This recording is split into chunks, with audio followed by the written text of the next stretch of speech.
Let's talk about this whole thing about lot splitting and building more houses. I actually, okay, I'm glad you bring that up. My entire neighborhood is part of the rezoning effort. So every house in my neighborhood is check, qualifies. Am I better off? Am I going up in value? Am I going down in value? Just so I understand it, because you've obviously studied it, because you've never heard, but my understanding is that I could buy your house. Or the one across the street from me, which will be coming up shortly. How much? I could buy the house across the street from you, yes. And in essence turn it into a multifamily 2 to 4 unit a building. Correct. So they're changing you from R1 to R2 to R4. I think it was R4. I'm not 100%. Your entire neighborhood? Yeah, entire neighborhood. I mean, that'll increase the value of your house. Well, that applies to all. So I think it's an interesting concept. So my home, is probably one of the more valuable homes in the neighborhood. I agree. Of course. So, there's every owner, every seller says that. Obviously, my home. I mean, that's like the wine that's the real estate 101. The seller thinks that their house is the most expensive house in the neighborhood. The wine is taking you. What do you guys think about the landscape of the brokerage world? Like in terms of what do you think of brokerage? Let's decant it, and then we'll. Oh, wait a minute. We said we weren't decanting. Oh, we're not. You're right. We're not decanting. Let's pour some on each, and then we'll decant the rest. For brokers, I think the point that John touched. It's become extremely difficult to break into the market for new brokers. Yeah. It's just so hard. I mean, it's always been hard. And there's so many new ones too. Like everybody. But it's so many. All these and I television think that shows have created so that it's just I want to be a broker. I want to be a broker. and they're kind of fake. All the TV shows have created an expectation and a reality for people that they're going for. That's not necessarily. True. That's the world of social media today, right? Yeah, what you of portray course. on Instagram is what everyone aspires to be when it's, Well, because that's reality.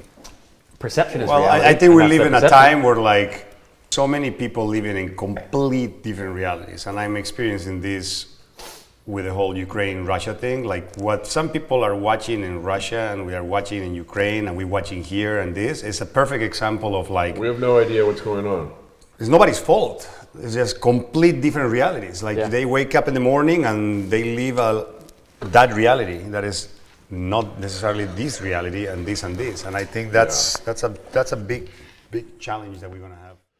It's very difficult right now to be a real estate agent and to be new in the business. Super hard. But taking that conversation to another conversation. And a question that I have for you guys is it's very frustrating for me. I feel like when our clients call me, I try to give them the right advice. I'm not looking at the commission or the sale or anything like that. I'm actually looking at giving the right advice. And one of the frustrations that I feel is that they interview multiple real estate agents, and the competitors are not giving the right advice. They're giving the advice to win the deal. They're giving the advice to do the sale. And so what's happening is that in order to compete, a lot of real estate agents, and I'm not changing, I don't give a shit. I've gotten to a certain point in my life, but a lot of real estate agents are changing the way they advise in order to keep up with the Jones, if you will, in order to keep up with the people that are willing to say whatever it takes just to make the sale. And we're losing the advisorship role, which is, to me, is very sad. And one of the things that I want to make sure of, and I hope that us at the agency can do, but as you grow, is that we continue to be advisors and that we elevate the game and that we continue to be ethical about our consultation or advice to our clients in order to make sure that we're doing. And that doesn't mean getting in the way of the deal, right? I'm not talking about advising, you should pay 6.8 million instead of 7 million. We're not that good, okay? Nobody's that good, okay? If somebody wants to pay 7.2 instead of 6.8, that's not for us to make the decision. And if you want the house, real advice, you should not get it for that. We don't, as salespeople, we shouldn't get in the way of deals, okay? But we also shouldn't push people to do things that they're not wanting to do in order to make the deal. right? And it's bothering me. I mean, just to be totally honest. No, totally get it. Well, I mean, but we're Totally bothering me. and along those lines, we're seeing those who will take a listing and they'll say that they can get, this price, which is They get it in the our very top, $500 million unachievable. But that goes along the lines that I've always said, which is, it's better to be the firstborn, the second wife, and the third realtor. agent, yeah. Because in Not the today end, in the flats of Beverly Hills. well, there are certain properties, that No, but you're going to get. If you can get, even with that though, you can overprice. But I think that look, we need to be advisors. We need to be, real unbiased sounding boards who can educate and inform. And I think we are unfortunately charlatans to used car salesmen. We are an We need to elevate industry, and that's why we started the agency, was really to change the way that real estate agents are perceived, because we really are in that echelon of the highest realm of financial advisors. Yes. I mean, this is your largest asset. It's your largest financial transaction you'll undertake in your lifetime. There's two issues there, and I agree with both of them. So one is, there's far too low of a bar for entry into this industry, right? You take a couple classes online, you pass one test, and boom, you're qualified to sell someone's most prized, most valuable asset, right? And sometimes that asset might be $10 or $20 million, right? If you're a financial advisor, a fiduciary, a true fiduciary, the amount of licensing and schooling and education that you have to take just to be able to qualify to manage someone's $20 million portfolio, while we might have one $20 million asset, it's still $20 million, and you take one online course and supposedly you're qualified to represent that. So I agree. And the other part of that is that we're fortunate enough to work in a city where we have price points that you could sell 2 or 3 homes a year, make a pretty damn good living. The unfortunate byproduct of that is it produces a culture of transient agents, part-time agents, people that don't really take this serious as a career. And then to your point in terms of taking a lot of these listings at really unsubstantiated, unfounded list prices, is you work so hard to cultivate that relationship. You have the inside position, and then you get to that point where the seller goes, "I want X," and you go, But by the way, God, am I going to give up my inside position? The only person that gets hurt in that is the seller. Of course. But that's a hard thing to educate, because they just have to experience it. They have to experience it over it. and over and over again. By the way, that's not a nightmare. That's our reality. But it's become a nightmare to me. It's such a reality that it's actually become a nightmare, and it's scary.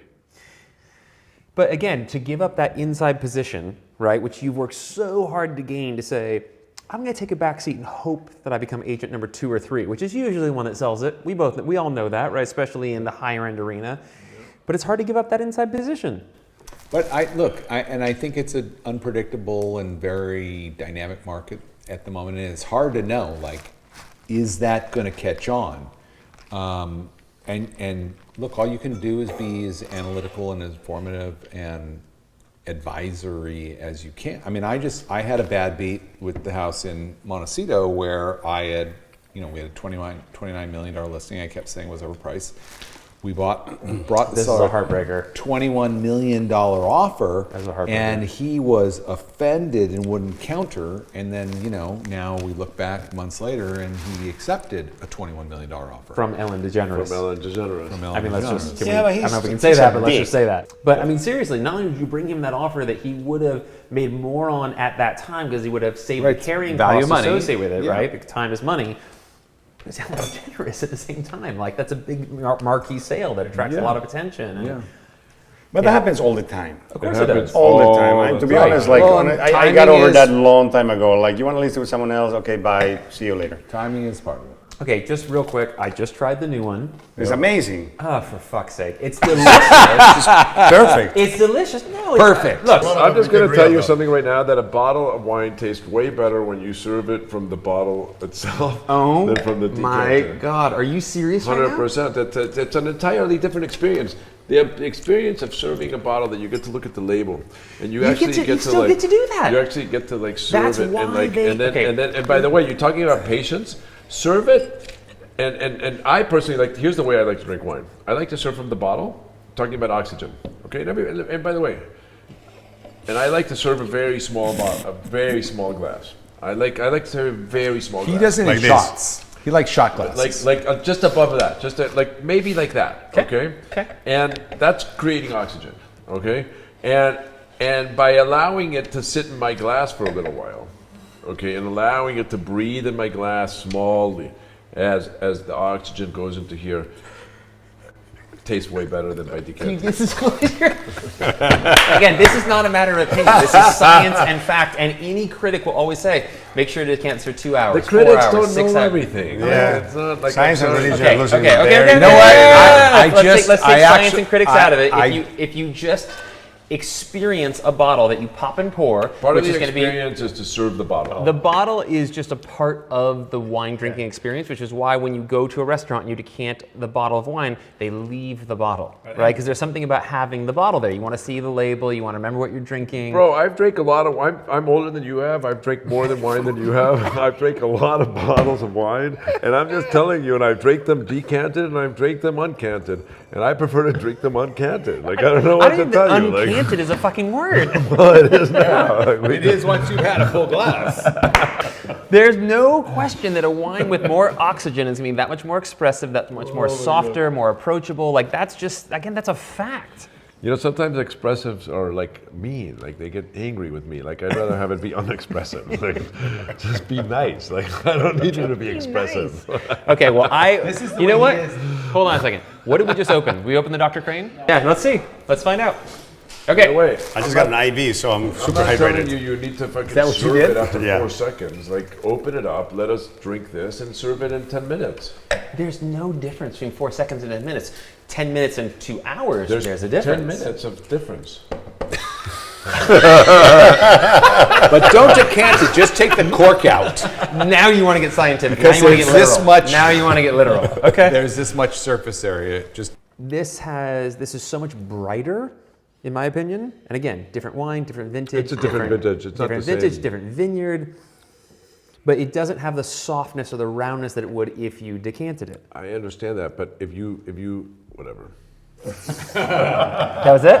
You're just, done? No, you're wrong. Like I mean, it's just fucking wrong. Like sometimes you just don't need a battle. Like if you're wrong, like you know, if you win, and if you lose, you lose. Like, Oh, so I just lost and that was it. Oh, okay. by the way, I mean, you may win in like science, but like not in like my world. Like in my world, like I still want to drink it out of the bottle. No one else wins in your world. Go on. That's why it's your world. It's my world, right? Like I'd rather drink it out of the bottle. Like it's just Okay. that simple. All right. Well, I'm going to stop arguing this point. All right. Well, that was very fun and incredibly informative. I hope you guys enjoyed it as much as we did, although in fairness, you couldn't possibly have because you didn't get to enjoy this wine, which was spectacular. So thank you again to our friends at Memento Mori. Thank you to Billy, Mauricio, Santiago. I love you guys. This was a very spirited and fun conversation. I look forward to having a lot more of them in the future. Cheers. For the wisdom. Cheers, thank you, man. and thank you for the wine. Cheers. Cheers.